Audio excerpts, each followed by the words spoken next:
Assalamualaikum warahmatullahi wabarakatuh. Selamat datang kembali di channel C+.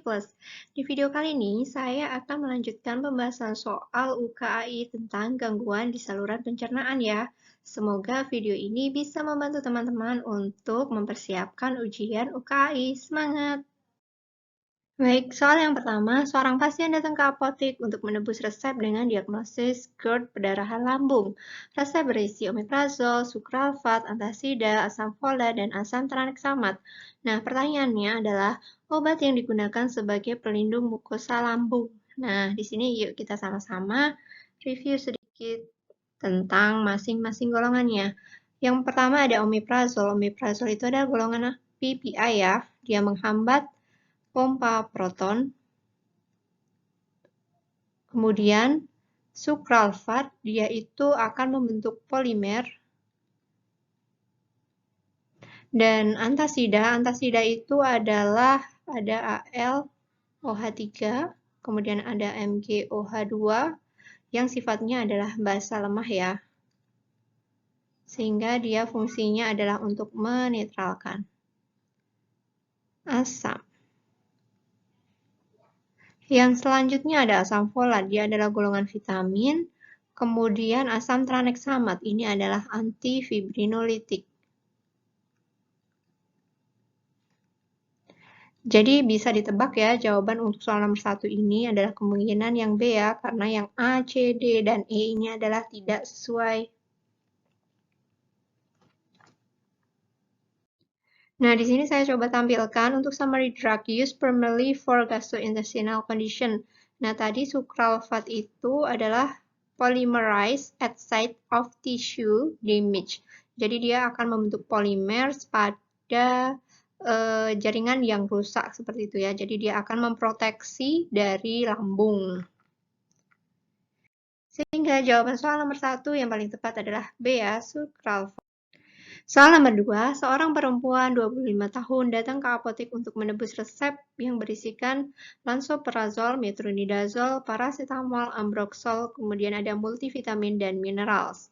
Apoteker di apotek menyarankan salah satu obat tersebut diminum sebelum makan. Nah, pertanyaannya adalah, apakah obat yang diminum sebelum makan tersebut? Nah, di sini teman-teman kembali kita review ya untuk masing-masing dari jawabannya. Pilihan jawaban, multivitamin dan mineral itu tidak semuanya baik diserap pada saat perut kosong, vitamin.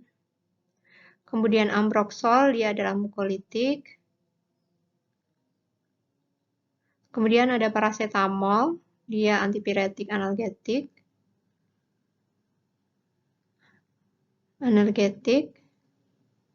Dia adalah kerjanya pada hipotalamus. Kemudian ada metronidazol. Ini adalah antibiotik ya. Golongan nitromidazol, dia adalah fungsinya untuk menghambat sintesis asam nukleat.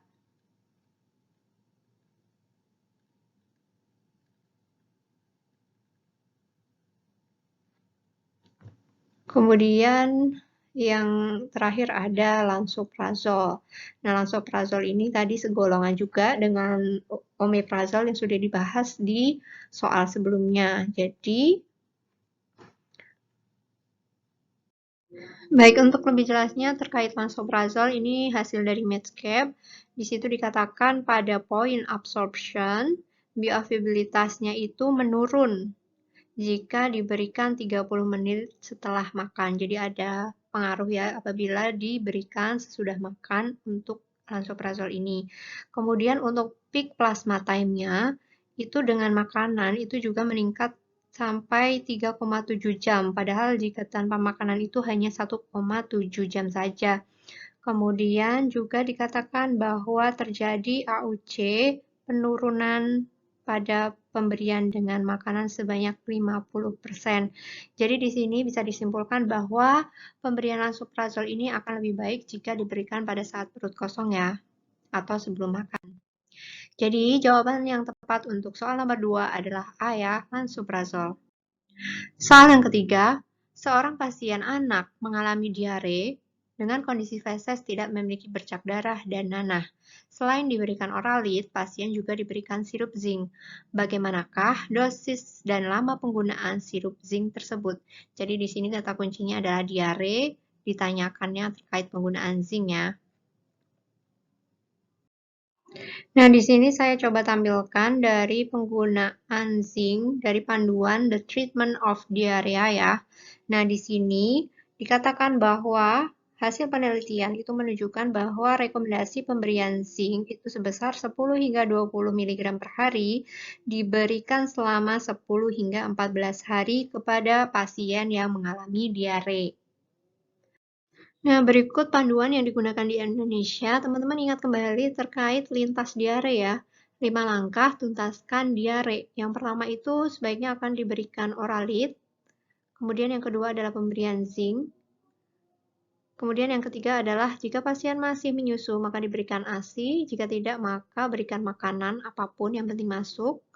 Kemudian diberikan antibiotik jika memang diindikasikan. Ini poinnya adalah jika diindikasikan, karena tidak semua pasien yang mengalami diare ini perlu diberikan antibiotik.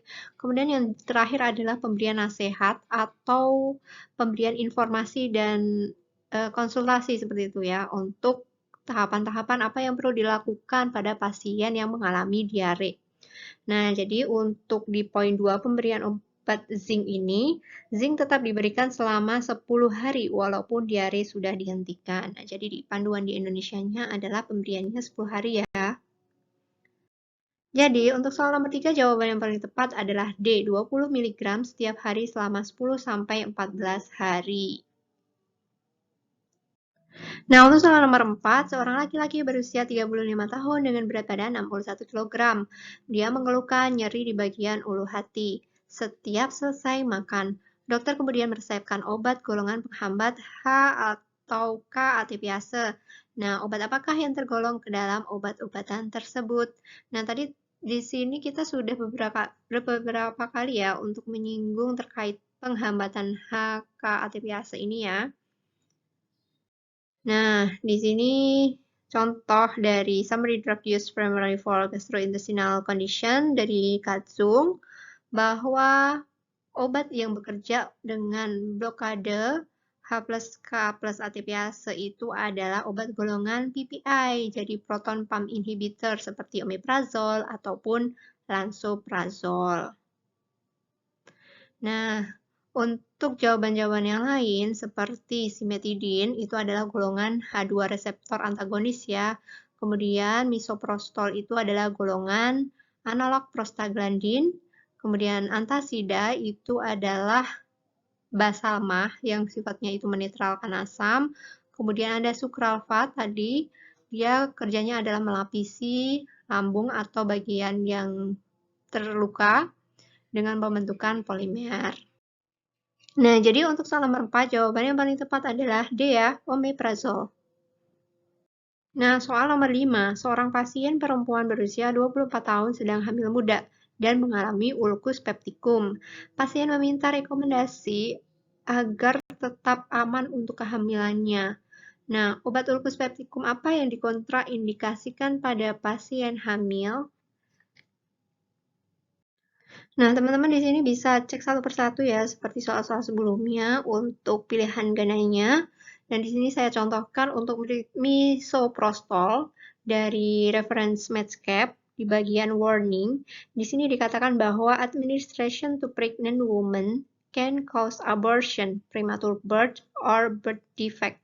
Jadi di sini dikontraindikasikan atau tidak disarankan untuk diberikan pada pasien yang sedang hamil. Nah, kemudian ini juga saya berikan contoh yang saya ambil dari drugs.com pada point warnings misoprostol.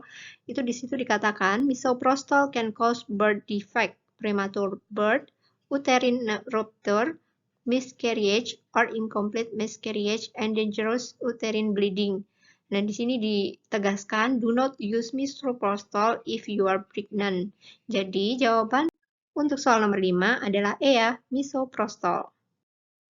Nah, oke teman-teman, cukup sampai di sini dulu pembahasan soal UKAI part 1 untuk gangguan sistem pencernaannya ya. Semoga dapat membantu teman-teman dalam belajar persiapan ujian UKAI. Sukses selalu, ditunggu juga untuk video-video selanjutnya. Terima kasih, jangan lupa like, comment, share, dan klik notifikasi dan subscribe untuk channel ini. Wassalamualaikum warahmatullahi wabarakatuh.